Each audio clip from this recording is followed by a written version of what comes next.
బుజ్జి coffee. Coffee smell అదిరిపోయింది Lasya. Smell పీల్చకుండా తాగు. కానీ కాఫీ పెట్టడంలో నీ తర్వాత ఎవరైనా? నాకు తెలుసు, మా నాన్న కూడా అదే చెప్తా ఉంటారు. ఏమని? బట్ ఏం లాభం, నేనేదో మిస్టేక్ చేసేసాను లైఫ్లో. అరే రే పెద్ద సమస్య వచ్చి పడిందే, ఇప్పుడు ఏం చేద్దాం? నాకు తెలియకుండా ఏం మిస్టేక్ చేస్తావు లాస్యా? తెలిసి చేయాలా మిస్టేక్? కానీ చెప్పాలి కదా. నాకు ఎందుకో అనిపిస్తుంది బుజ్జి, నేను త్వరగా పెళ్లి చేసేసుకొని త్వరగా పిల్లల్ని కనేసానేమో, బాగా ఓవర్ చేస్తున్నాడు. లైఫ్ ఇంకా ఎంజాయ్ చేస్తే బాగుంటుందేమో అని అనిపిస్తుంది. నా రీగ్రెట్ ఉంది నా మనసులో. ఏదో ఏమంటారు, మనం 90s లో పుట్టాం, అంటే 85 90s లో పుట్టాం కాబట్టి కొంచెం మనం చిన్న కనిపిస్తాం అంతే. మాత్రం నీ ఏజ్ సెట్ టైంకి పెళ్లి చేసుకున్నా అనిపిస్తుంది నాకు ఎందుకు. అబ్బా, నేను ఏ టైంకి పెళ్లి చేసుకున్నాను? 24, 25. మన పెళ్ళి ఎన్ని ఇయర్స్ అనుకుంటున్నా నీకు? ఏది ఫస్టా సెకండా? ఏమిటండి మీరు మాట్లాడేది? సెకండ్ అనుకున్నా సార్. 2017లో పెళ్ళయింది. అప్పుడే 2017లో పెళ్ళయింది, 2018లో ప్రెగ్నెంట్ అయిపోయాను. వాడి 5 years. 5.5 years అంటే 6 years ఆల్మోస్ట్ మనకి పెళ్ళి. కానీ నేను ఇంకా ఉంటాను, ఇప్పుడైతే 30 సంవత్సరాలైనా పెళ్లి చేసుకోవట్లేదు ఎవరు. కావాలంటే మన కెమెరామెన్ రఘు పెళ్లి చేసుకుంటావా అంటే వద్దంటాడు. మనుషులు 2 రకాలు, ఆడ మగ. ఇది 3 టైపా? సో ఇప్పుడు ఎవరైనా పెళ్లి చేసుకుంటున్నారా చెప్పు 30s లోపల? లాస్ట్ ఇప్పుడు పెళ్ళి అయినప్పుడు ఇంతమంది చూస్తున్నారు, మళ్ళీ పెళ్లి చేసుకునే ఆప్షన్ ఉంటుంది వాళ్ళకి, అంటే చూసి వాళ్ళు చేసుకుంటారా? అదే ఎందుకు అట్లా పర్సెప్షన్? పెళ్ళైన కపుల్స్ని చూసాము అయినా కూడా పెళ్లి చేసుకోదలుచుకోలేదు ఇట్లా అనుకుంటున్నారు. యాక్చువల్లీ పెళ్లి చేసుకుంటేనే లైఫ్ చాలా బాగుంటుంది.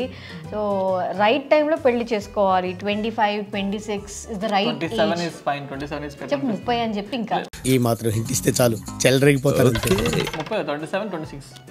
సో 26, 27లో పెళ్లి చేసేసుకున్నాం అనుకో, సో అప్పుడు మన పిల్లలు పెద్దగా అయ్యేది కూడా మనం చూడగలుగుతాము. సో ఇప్పుడు లైఫ్ స్పాన్ మనం మనవాళ్ళు చూడొచ్చు.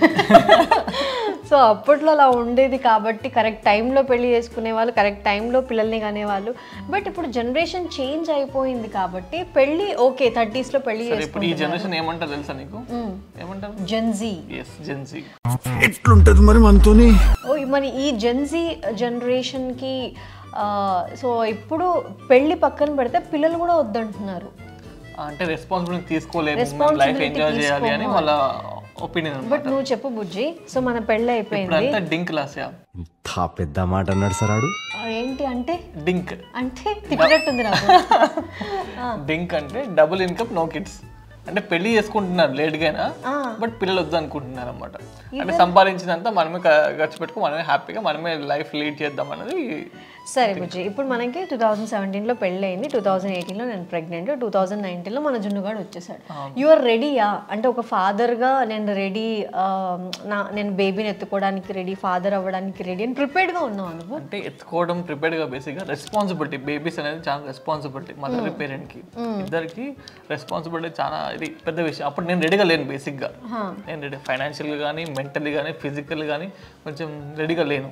ఎందుకంటే పిల్లలు లాగానే ఇద్దరు మధ్యలో ప్రేమ తగ్గిపోద్ది, పిల్లలు రెస్పాన్సిబిలిటీ ఎక్కువ ఉంటుంది, టైం ఉండదు బేసిక్గా టైం స్పెండ్ చేయడానికి ఇద్దరు మధ్యలో. సో మన ఇద్దరు ఇంకా టైం స్పెండ్ చేస్తుంటే బాగుండేది అని అనిపించింది. బట్ ఇట్స్ ఓకే, తర్వాత కూడా చేసుకోవచ్చు. వాళ్ళు పెద్దగా మనం టైం స్పెండ్ చేయొచ్చు. బట్ నువ్వు చెప్పేది రైటే. అంటే మా జున్ను వచ్చేంత వరకు వీఆర్ నాట్ రెడీ ఆ రెస్పాన్సిబిలిటీస్ కానీ. ఎందుకు అంటే ఫస్ట్ కిడ్ కాబట్టి డెఫినెట్లీ సో మాకు అది లెర్నింగ్ ఎక్స్పీరియన్సే, ప్రతిదీ అడ్వెంచర్ లాగా ఉండింది. సో ఏది ఉన్నా ఎంత ప్రిపేర్డ్గా ఉన్నా, ఫర్ ఎగ్జాంపుల్ ఇప్పుడు జున్ను టైంలో మాకు ఏమీ తెలియదు అండ్ ఫినాన్షియల్గా కూడా మేము అంత స్ట్రాంగ్ కాదు. బట్ మున్ను టైంకి ఎంతో కొంత మనం ప్రిపేర్డ్ ఉన్నాం ఫినాన్షియల్లీ అండ్ అది ఎంత ప్రిపేర్డ్గా ఉన్నా కూడా. సో పిల్లలు వచ్చిన తర్వాత అంత మనం అనుకున్నట్టు ఉండదు. సో మా మున్నుగాడు జున్నుగాడు ప్రతిరోజు మాకు ఏదో ఒక లెసన్ నేర్పిస్తూనే ఉంటారు, మేము నేర్చుకుంటూనే ఉంటాము. సో రోజు ఒక సినిమా చూపిస్తారు వీళ్ళిద్దరు అయితే, అది డెఫినెట్లీ. బట్ ఫస్ట్ కిడ్కి సెకండ్ కిడ్కి ఏజ్ గ్యాప్ కూడా మేము ఆల్మోస్ట్ అంటారు 3.5 years ఇచ్చాం కదా. 3 to 4 years మధ్యలో ఏజ్ గ్యాప్ అనేది ఉండాలి. ఎందుకు అంటే సో మినిమం 2 years అంటారు.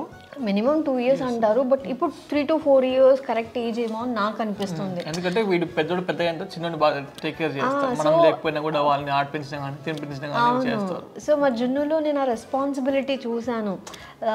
సో వీడికి తినిపించడం, వీడిని ఎత్తుకోవడం, ప్రేమ చూపించడం, ఆ కేరింగ్ షేరింగ్ అనేది సో ఉంటాయి ఇద్దరి మధ్యలో. బ్రదర్స్కి ఒక దాని గురించి ఆ ఫైట్ అనేది కామన్, బట్ ఫైట్ ఎంత కామనో వాళ్ళిద్దరి మధ్యలో బాండింగ్ కూడా చాలా బాగుంటుంది.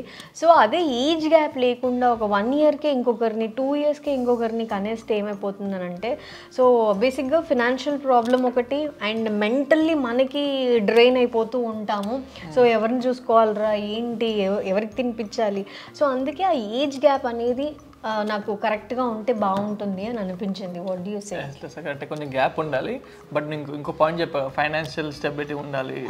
ఒకరంటే ఓకే, ఇద్దరంటే ఎట్లా? ఇద్దరికి ఇప్పుడు స్కూల్ ఫీజు ఇప్పుడైతే అమ్మో దాని గురించి స్కూల్ ఫీజు ఎంత పెరిగాయంటే ఒకప్పుడు 100లో అయ్యేది. మా స్కూల్ ఫీజు 100లో, సంవత్సరానికి 100లో అయ్యేది. నెక్స్ట్ 1000లో, నెక్స్ట్ ఇప్పుడు 1,00,000లో అయిపోయింది. 100లో అని మరీ చెప్పకు, పురాతనంలో పుట్టినట్టు. లేదు నిజంగా మా స్కూల్లో 700 రూపాయలు మాకు సంవత్సరానికి. మాది ఇప్పుడు సిబిఎస్ఈ స్కూల్, ఇంకా సంవత్సరానికి క్లాస్ సిలబస్ కాబట్టి నాకు 345 370 సంవత్సరానికి బుక్స్ కూడా ఫ్రీగా ఇచ్చేవాళ్ళు. ఫ్రమ్ గవర్నమెంట్ స్కూల్ కాబట్టి సో నాకు అంత ఖర్చు అయ్యేది. ఖర్చు అంతా కూడా మళ్ళీ అప్పుడు మాకు ట్రైన్ కూడా ఫ్రీగా ఉండేది. సో ట్రైన్ ఎక్కి ఖర్చు ఏం లేకుండా మా చదువు అలా అయిపోయింది. కానీ ఇప్పుడు నా ఇంజనీరింగ్కి ఖర్చు అయింది. నా ఇంజనీరింగ్కి మొత్తంకి 1,50,000 ఎంతో అయింది మొత్తం 4 yearsకి. పెద్ద కాలేజ్ నేను మంచి కాలేజ్లో చదివా కాబట్టి 1.5 lakhs అది అదో అంటే అంత పెడుతున్నాము. అది కూడా మా నాన్న రైతు కాబట్టి సో అది మాకు చాలా ఎక్కువ. అంత పెట్టి మా నాన్న చదివిస్తున్నాడు అంటే నాకు అదో ప్రెస్టేజ్. కానీ ఇప్పుడు 1.5 lakhs నథింగ్. ఇప్పుడు అసలు దేనికి స్కూల్ ఫీజు మినిమం చిన్న స్కూల్కి కూడా చాలా ఫీజులు ఉన్నాయి. ఇంటర్నేషనల్ స్కూల్స్ తీసుకుంటే ఇంకా ఫీజులు ఎక్కువ. అసలు లక్షలు ఎందుకు అనేది అర్థం కావట్లేదు. ఇప్పుడు స్కూల్స్ ఏంటి మళ్ళీ సపరేట్ ట్యూషన్ ఫీ అంట, సపరేట్ మళ్ళీ బుక్స్, మళ్ళీ స్పోర్ట్స్ కోటా, డ్రెస్సులకి, ప్రతి దానికి వేస్తే ఇట్లా ఏమంటారు, ఇది చూసినప్పుడు ఫీజు చూసినప్పుడు కళ్ళు రక్త కన్నీరులా ఉంటుంది.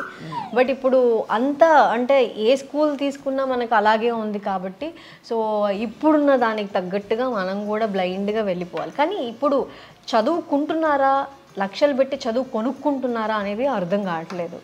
సో ఒకప్పుడు మనం రీసెంట్గా సినిమా చూసాం కదరా, జనక. ఆ సినిమాలో మొత్తం మేమే అంటే మా క్యారెక్టర్స్ అలాగే అనిపించింది అన్నమాట సినిమా చూస్తే. So very relatable. So definitely నేను సుహాస్ క్యారెక్టర్కి అయితే చాలా కనెక్ట్ అయిపోయాను. సో నువ్వు కూడా నీకు బాగా నచ్చింది ఏంటి సినిమాలో? నాకు నచ్చింది ఏంటంటే వాళ్ళ ఫాదర్ని తీసుకెళ్ళాలి. అంటే ప్రజెంట్ సిచ్యువేషన్లో హాస్పిటల్ కానీ, పిల్లలకన్నా హాస్పిటల్ కానీ, స్కూల్స్ కానీ ఎలా ఉన్నాయని చెప్పేసి వాళ్ళ ఫాదర్కి వెళ్ళి చూపిస్తారనమాట. అది వాళ్ళ ఫాదర్ పిల్లలు కను అనేమో వద్దు పిల్లలు కనకని చెప్పేస్తాడు. అవన్నీ చూపించిన తర్వాత అది బాగా నచ్చింది. అంటే రియాలిటీ ఏంటి అని చూపించాలి. సో ఇప్పుడు చాలా మంది అలాగే ప్రస్తుతానికి మనం రెడీగా లేము పిల్లలకి. సో మన ఇంట్లో ఎలా ఉంటుందనంటే ఆ పెళ్ళి అయిపోయింది, పిల్లలు ఎప్పుడు అనుకుంటున్నారు. సో డెఫినెట్లీ పిల్లలు ఎప్పుడు అని వాళ్ళు అడుగుతారు. అరే మీరు కనిస్తే మేము పెంచుతాము అని అంటారు. బట్ రియాలిటీకి వస్తే మన పిల్లల్ని మనమే చూసుకోవాల్సి వస్తుంది. సో ఎవరైనా సరే సో వాళ్ళు ఒక ఎక్స్టెంట్ వరకే చూసుకోగలుగుతారు, కానీ ఆ రెస్పాన్సిబిలిటీస్ అన్నీ మనమే చూసుకోవాలి. కాబట్టి సో ఈ సినిమాలో రియాలిటీకి చాలా దగ్గరగా చూపించినట్టు అనిపించింది. సో ఫ్యామిలీస్ డెఫినెట్లీ కనెక్ట్ అవుతారు అబ్బా ఈ సినిమాకి. ఈ సినిమా థియేటర్లో చూడడం కనుక మీరు మిస్ అయ్యింటే ఆహాలో వచ్చేసింది కాబట్టి హ్యాపీగా సినిమా చూడొచ్చు అండ్ కొంచెం ఏడవచ్చు కూడా. సో ఎమోషనల్ నేను చాలా కనెక్ట్ అయ్యాను. కలిసి కూర్చొని చూసే మూవీ చాలా ఎంటర్టైన్గా ఉంటుంది, చాలా ఫన్గా ఉంటుంది. డెఫినెట్లీ వాచ్ చేయండి, ఆహాలో ఉంది. బుజ్జి, ఈ సినిమాలో నీకు బాగా నచ్చిన ఫేవరెట్ సీన్ ఏది? ఫేవరెట్ సీన్ నాకు అదే వెన్నకేశ్వర కోర్టులో సీన్ బాగా నచ్చింది. ఓకే, ఏంటంటే ₹1,00,00,000 సంపాదించాలనుకుంటారు కానీ ₹1,00,00,000 ఖర్చు పెట్టట్లేదు, చదువు ఖర్చు పెట్టకూడదు అని నేను చెప్తుంటే డైరెక్ట్ గుర్తు రావట్లేదు. ఈ డైరెక్ట్ చాలా బాగుంది. నిజంగా ఒకప్పుడు అంటే అమ్మ ₹1,00,00,000 సంపాదిస్తే చాలు అని అనుకునే వాళ్ళం.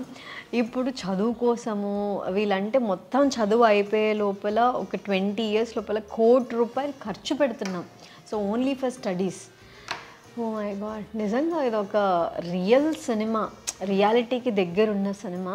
సో చాలామంది డెఫినెట్లీ కనెక్ట్ అవుతారు, అరే ఈ సీన్ మనకు జరిగింది అరే అని మేము చాలా అనుకున్నాం తెలుసా సినిమా చూస్తూ. అండ్ నా ఫేవరెట్ సీన్ ఏంటో తెలుసా, అదే ప్రసాద్ వాళ్ళ ఫాదర్ ప్రసాద్ని మార్చేద్దాము అని అనుకుంటాడు కదా, కానీ ఇక్కడ రియాలిటీకి వస్తే ప్రసాదే వాళ్ళ ఫాదర్ మైండ్ సెట్ని చేంజ్ చేసేస్తాడు. సో డెఫినెట్లీ అంటే ఇప్పుడు మనం రియాలిటీకి వస్తే మనం చేంజ్ చేయలేము మన ఇంట్లో వాళ్ళ మైండ్ సెట్. సో ఈ సినిమా చూస్తే డెఫినెట్లీ చాలా మంది మైండ్ సెట్ చేంజ్ అయ్యే ఛాన్స్ ఉంటుంది. సో డెఫినెట్లీ అందరూ చూడాలి ఈ సినిమా అందుకే.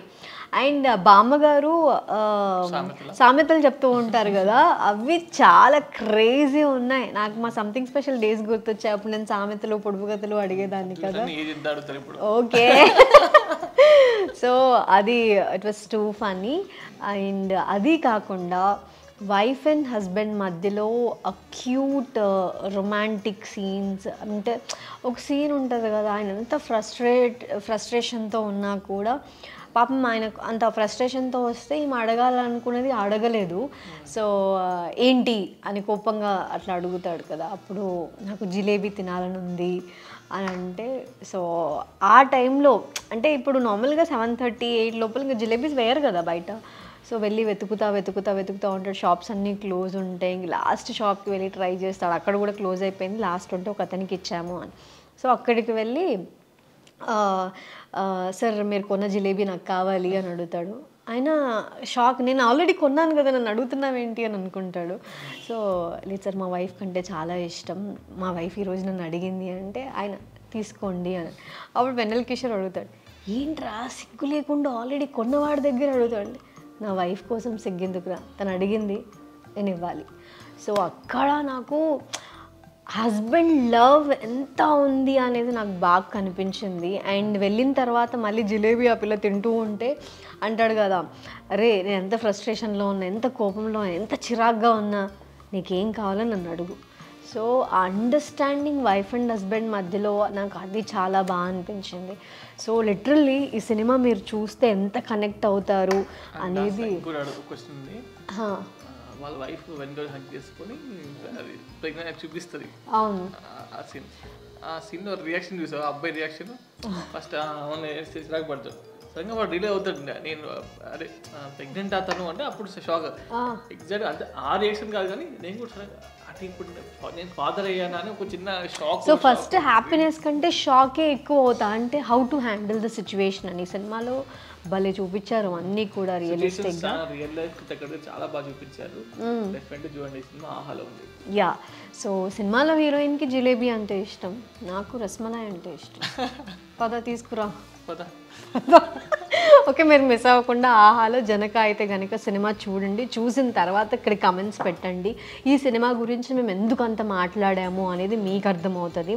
So definitely it's worth watching cinema. చూసిన తర్వాత ఈ సినిమా గురించి మాట్లాడాలి అని అనిపించింది కాబట్టి from our bottom of our hearts ఈ సినిమా చాలా నచ్చింది కాబట్టి సో ఇంకా ఈ సినిమా చాలామంది చూడాలి, ఇలాంటి సినిమాలను ఎంకరేజ్ చేయాలి అని అనిపించింది. సో ఆహాలో మిస్ అవ్వకుండా చూడండి. జనక అయితే గనక. Where is my rasmalai, come పద వెళ్దాం, బైక్ తీ.